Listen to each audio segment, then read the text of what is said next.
客家风情。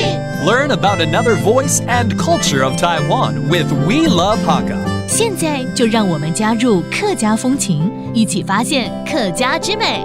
講母語當重要，尤其係做啲啲公眾嘅面頭前睇房嘅來講阿美嘅話，係現代人千傻皮嘅事情。 International Mother Language Day on February 21st aims to raise public awareness about the importance of preserving and passing on one's mother tongue. This is because a mother tongue represents a person's identity and way of thinking. For example, in New Zealand, kindergartens use the mother tongue to help young children learn about their native language before the age of 5. In Taiwan, the strong family connections and values are used to create a Hakka-friendly environment. Hey everyone, it's time to talk about Hakka here on ICRT. Hello， 大家好，我係邊個 Leo。 Hello， 你好，大家好，我係 Josephine。我剛剛聽 Leo 在講阿美嘅話，要聽媽媽的話嗎？就母語啦。就是母語的意思。對啊。That's mother language。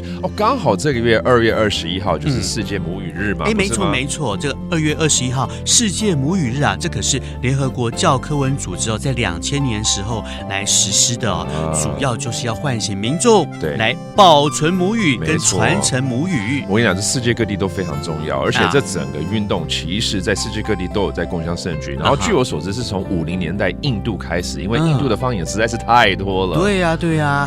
而且很多的語言都因為這個強勢語言進來之後呢，就不見了，淹沒了。所以就是保存是非常的重要啊。對，尤其像各國在推廣母語的成效的方面啊，其實也有一些不錯的一些案例哦。譬如說紐西蘭的毛利人，他們的毛利語啊，他們從這個1982年就開始建立這個語言巢，教這個5歲的小朋友開始來學母語。這5歲之前學啊，這個成效是最好的。有我聽過，而且那個巢不是潮流的潮，是那個鳥巢的巢，就是從小就要開始學。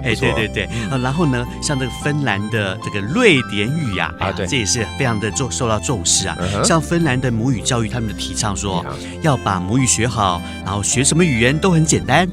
沒錯。So it's very important that we really preserve our mother language. And now I'm going to have Leo use his mother tongue, his mother language to teach you some phrases. 我們就現在用你的母語來教幾個字吧。好啊，包括這個母語就是 mother language， 母語，或者是說阿美嘅話。對嘛，你剛剛講的媽媽的話也是母語嘛，對不對？阿美嘅話 that's another way of saying it. And then how about 語言 language 怎麼說？你念 that's just language in general.